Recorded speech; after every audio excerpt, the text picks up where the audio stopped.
Chenille from Anniegurumi, and today I am showing you the newest yarn shipment that I received from my friends at HobiumYarns.com. I was very interested in this yarn. It's called the Himalaya Dolphin Baby. It's a chenille yarn that seems to be very popular within the Amigurumi world right now. My friend Tommy from Snips and Stitches, I'll link him in the description box below, highly recommended this because it's super soft and snuggly. So I'm very excited to use this for my Amigurumi series and make something together with you, trying out different kinds of yarns together. Now this yarn comes in an array of colors, and these are some of the colors that I happen to pick. I picked this lovely kind of pastel looking yellow, and actually some of the colors they sent me to try out, which is really great. This is a beautiful kind of like a seafoam green. If you're looking for the exact colorways of these, let's see here. This colorway is 80347. This beautiful yellow is 80302.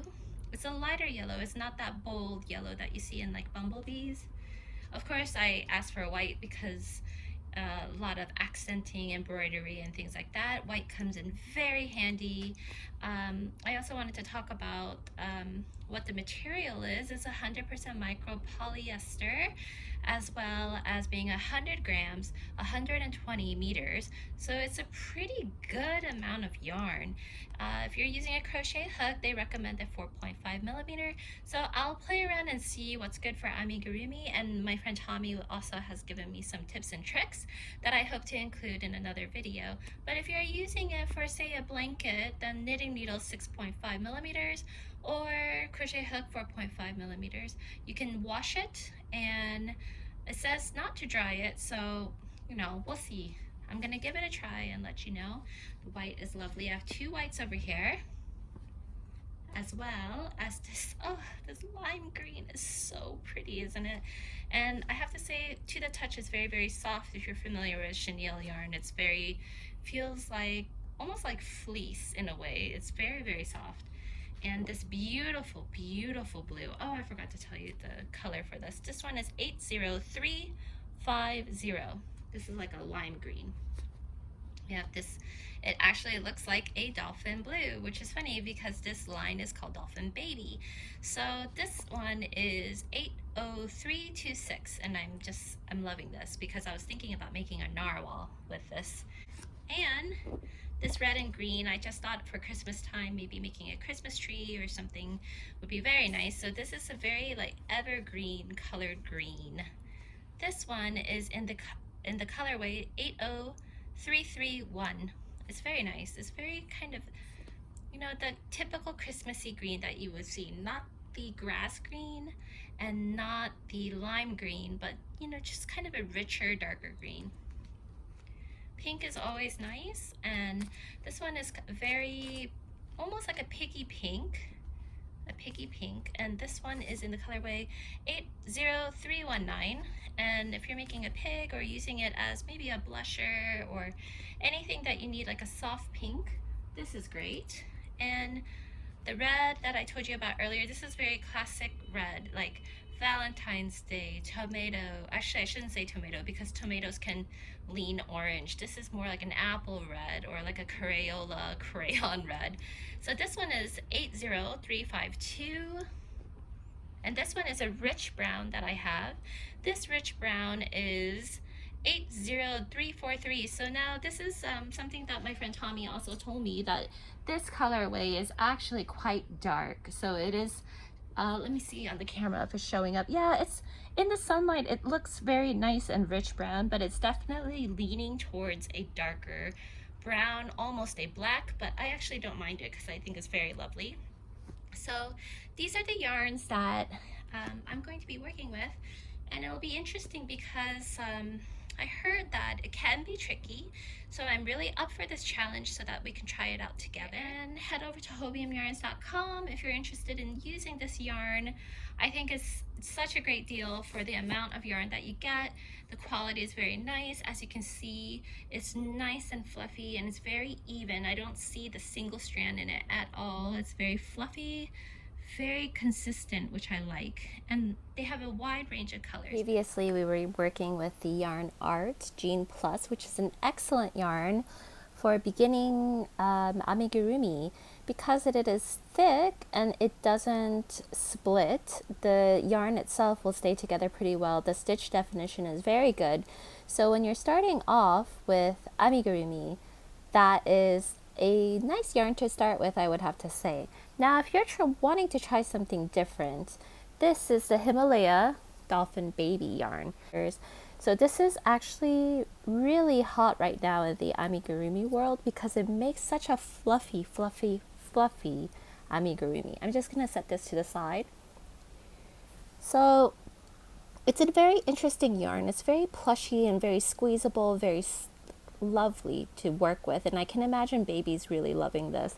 So one of our previous episodes, we had this pig that we made together, this snuggly pig, and the pattern was actually showing this yarn on HobiumYarns website, because actually it is the exact same pattern. It's so interesting, isn't it, how different yarns can show you different things, but it's just a preference on what what you're feeling at the moment. If you want something nice and clean, clear stitch definition, Yarn Art Gene Plus or any other cotton yarn will be the way to go. But if you're looking for something that's more like a snuggle buddy, I think this yarn is really excellent. My friend Tommy from Snips and Stitches, which I will link in the the description box below, recommended this yarn to me because he said it's very nice and lots of people really, really like it.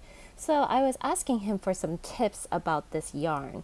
So one of the main tips that he says about this yarn right here is that when you're starting out with the project, say for instance you're making the pig, so I'm going to get the pink yarn and show you what he has recommended. So he says that this yarn, it will just start fraying everywhere. All these little pieces will start coming out as you're working with it. So he recommends to actually pull out some of these pieces before you begin your work. So by that, I just experimented a little bit and I just held it tightly with one hand and then gently pull off the fuzzies that you see here. So I try to take off a good amount of it before I start my work. So that way it doesn't keep sliding off. So let's see here. I'm gonna pull off. And you might have to do little bits at a time. It might get stuck. Who knows actually. But all those little fuzzies will keep flying away everywhere. So after you've taken off some of these pieces on the end, just like that, later you can take these off. Leave a good amount off, just like that. And then I'm going to give myself a bit of room. So I'm giving myself a lot of room actually. So I'm going to start doing my magic ring about the length of a standard ruler. You see that? So that way I have plenty of room.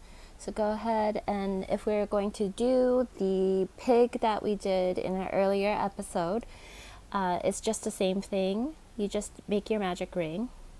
Be very gentle. Very, very, very gentle with this. And for this yarn, I'm using a 4.5 millimeter hook, which is the one that Tommy recommended. And here we go. So I'm going to very, very gently. Make sure your tension is not too tight. Otherwise, this is going to be impossible to work with.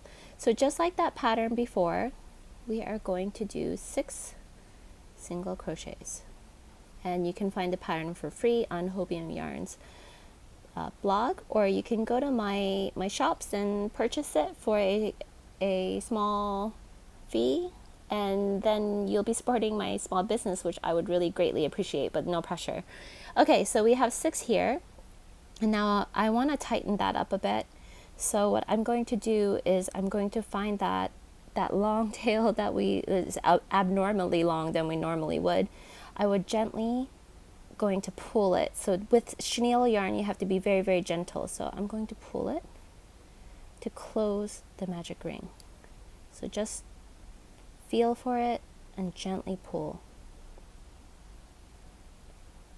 So for me, I gently pulled and now it's closed. Be very, very gentle because the yarn itself, it can snap and break. So you have to be very, very careful. So now if you're going on to the next round, just as if we were going on the next round of the pig, it would be increase around. I strongly, strongly recommend using a stitch marker.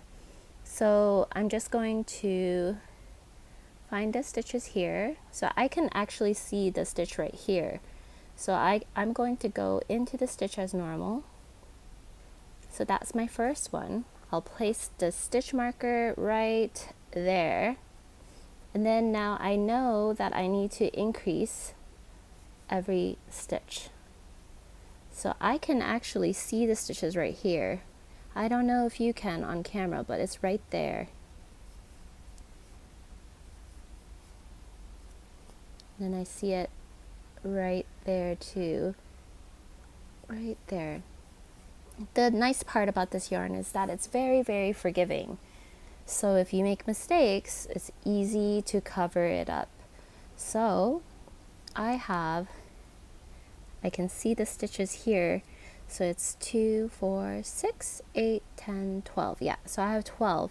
Now, another thing that was recommended to me was from my friend May from Amigurumi, who has worked with this kind of yarn and has given me really great advice.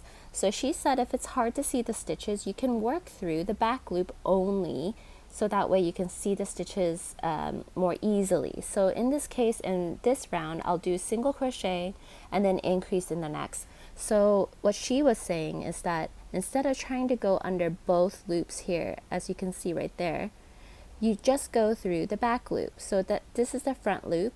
And I have a previous video with common stitches. I think it's episode 2. So go ahead and go check that out so that it's more detailed with normal yarn. So going through the back loop only, instead of, both loops like that, is easier, she said. So I'm going to give it a try to see. So that's that. And then, yeah, actually it's easier because you can see those loops right there. Right there. So you see that? So instead of trying to find both loops like this and fussing about, you can just go through the middle of that loop. You can see that loop because it's just sticking out right there. So let me try again. You can see this is the V, which is very hard to see. I can see it only because I have used this yarn before, so it's easier for me to see those stitches. But if you're having trouble, there's no worry. You can just look for this bump right here and just place that loop onto your crochet hook just like that. And then you can just continue as normal, just doing it through the back loop only. And because it's chenille yarn, it's hard to see. Usually there would be a line there, but because it's nice and fluffy and plush, you can't see that line. Another thing that my friend May recommended is that pairing it with a thin yarn of the same color. So I'm using this light pink yarn, and I'll show you how easy it is. So basically, let me undo the chenille yarn. When you're pairing it together with a yarn that's thin, then it's wonderful because you can actually see the stitches. So we already know how to do these stitches because we've already made this pig before. So I'm just going through the motions to show you how it looks when you pair it with a thin yarn. In this case, I'm using Lamia Cottony, which you can also find on Hobium's website. So I will do the magic ring. And then making sure I'm being very careful not to tangle up that yarn. You can do it like this. Place both onto your hook,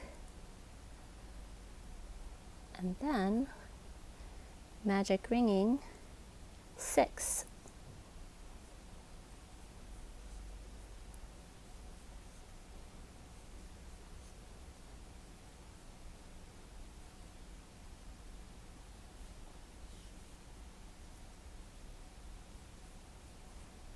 So now as you can see the stitches more clearly. Now imagine if you were using a yarn color that was exactly the same color. You would still be able to see it, but it would be harder to see when it's all worked up. So I'm going to go ahead and show you how it looks. Let's see here. Let me do another round just so that you can see how it looks.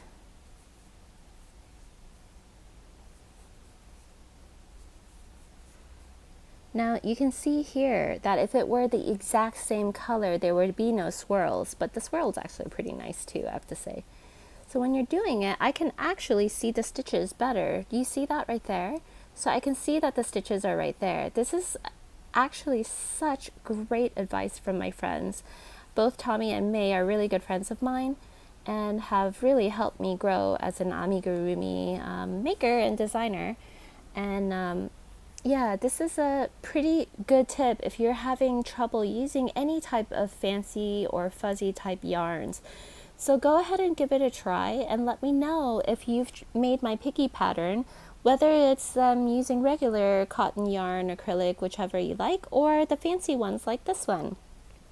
Please stay tuned for the next episode where I will be sharing more wonderful amigurumi love, and I hope you're enjoying the series so far. If there's anything that you have a question on, or even yarns that you would like me to try out from HobiumYarns.com, please leave them in the comment box below, and I will definitely put it in a future episode. Thank you so much for tagging along, and subscribe to support my small business for free. Have a nice day, and I'll see you in the next one. Bye!